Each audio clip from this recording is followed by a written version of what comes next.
Hello guys, അപ്പോൾ ഇന്നത്തെ video എന്താണെന്ന് വെച്ചാൽ അമൃതപ്പൊടിയും കൊണ്ടൊരു റെസിപ്പിയാണ് കേട്ടോ. ഇപ്പോൾ കുറുക്കുണ്ടാക്കിയാലൊന്നും കുട്ടികൾക്കൊന്നും അധികം ഒന്നും തിന്നൊന്നുമില്ല ആരും. അപ്പോൾ ഇങ്ങനെ ചെറിയ എന്തെങ്കിലും കടിയൊക്കെ ഉണ്ടാക്കി കൊടുക്കുക. അപ്പോൾ അതെങ്ങനെയാണ് ഉണ്ടാക്കണേ നോക്കട്ടോ.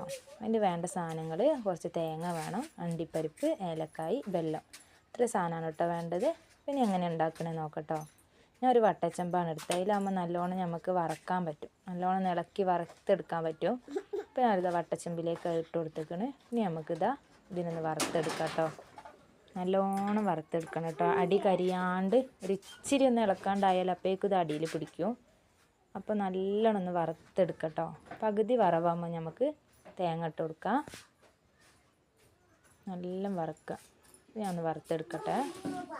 അപ്പോൾ ഇതാ പകുതി വറവായി. അപ്പോൾ ഞാൻ ആ ചിരകി വെച്ച തേങ്ങ ഇട്ട് കൊടുത്തിന്.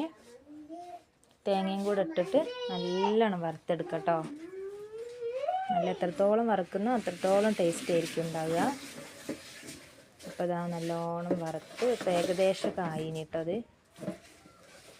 അപ്പോൾ ഞാനത് ഓഫാക്കി വെച്ചു, അതവിടെ ആയിട്ടുണ്ട്. ഇനി നമുക്ക് ബെല്ലം ഉരുക്കാൻ വെക്കാം കേട്ടോ.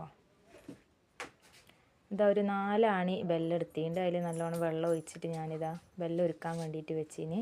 ഇടയ്ക്കൊന്ന് ഇളക്കി കൊടുക്കുക അടിയിൽ പിടിക്കണേന്. അപ്പോൾ അതാ ബെല്ലമായി. ഇനി ഒന്ന് അരിച്ചെടുക്കാം. കുറച്ച് ഏലക്കായൻ്റെ പൊടിയും കൂടി ഇട്ട് കൊടുത്തിന് കേട്ടോ അതിലേക്ക് കുഴക്കണതിന് മുന്നേ. ഇനി ഇതാ ഞാൻ ആ ചൂടോടുകൂടെ ഞാൻ കുറേശ്ശെ ആയിട്ട് ഒഴിച്ച് കൊടുത്തിട്ട് ഇളക്കിയെടുക്കുകയാണ് കേട്ടോ. എല്ലാം കൂടെ ഒന്നായിട്ട് ഒഴിക്കരുത്, കുറേശ്ശെ കുറേശ്ശെ ഒഴിച്ച് കൊടുക്കുക. നമുക്ക് ചപ്പാത്തിക്കൊക്കെ പൊടി കുഴച്ചെടുക്കൂലേ തിളച്ച വെള്ളത്തിൽ, അതുപോലെ നല്ലോണം ഒന്ന് കുഴച്ച് മിക്സാക്കി എടുക്കുക എല്ലായിടത്തും. അപ്പോൾ അത് ഞാൻ നല്ല കുഴച്ചെടുത്തിന്. ഇനി നമ്മൾ ആ പൊടിച്ച് വെച്ച അണ്ടിപ്പരിപ്പും കൂടി ഇട്ട് കൊടുക്കുക.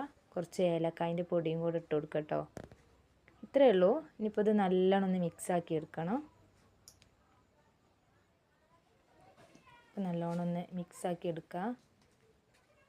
ഇനി ഇതാ ഇത്രയേ ഉള്ളൂ. ഇനി നമുക്ക് നെയ്യ് ഉണ്ടെങ്കിൽ നെയ്യ് കയ്യിൽ തടവിയിട്ടൊക്കെ ഇതാക്കട്ടോ. ഇവിടെ പിന്നെ ആർക്കും നെയ്യിൻ്റെ ചോയ അധികം ഇഷ്ടമില്ല. അപ്പോൾ ഇതാ ഞാനിനി ഇത് ഓരോ ഉരുളകളാക്കി എടുക്കട്ടെ. നാരങ്ങേൻ്റെ ഒക്കെ ഒരു വലിപ്പത്തിലുള്ള ഓരോ ഉരുളകളാക്കി എടുക്കട്ടെ നമുക്ക്. അപ്പം നമ്മളെ വീഡിയോ കാണുന്ന എല്ലാവരും ചാനലൊന്ന് സബ്സ്ക്രൈബ് ചെയ്യുക, നമ്മളെ സപ്പോർട്ട് ചെയ്യുക കേട്ടോ. കുറച്ച് ദിവസമായിട്ടേ ഉള്ളൂ നമ്മൾ വീഡിയോ പിന്നെ യൂട്യൂബ് ചാനൽ തുടങ്ങിയിട്ട്. അപ്പോൾ എല്ലാവരും ഒന്ന് സബ്സ്ക്രൈബ് ചെയ്യണേ. ഇനി ഇതാ ഇതിങ്ങനെ ഓരോരോ ഉരുളകളാക്കി എടുക്കട്ടോ. ഞാനിതാക്കിയിട്ട് കാണിച്ചു തരാം.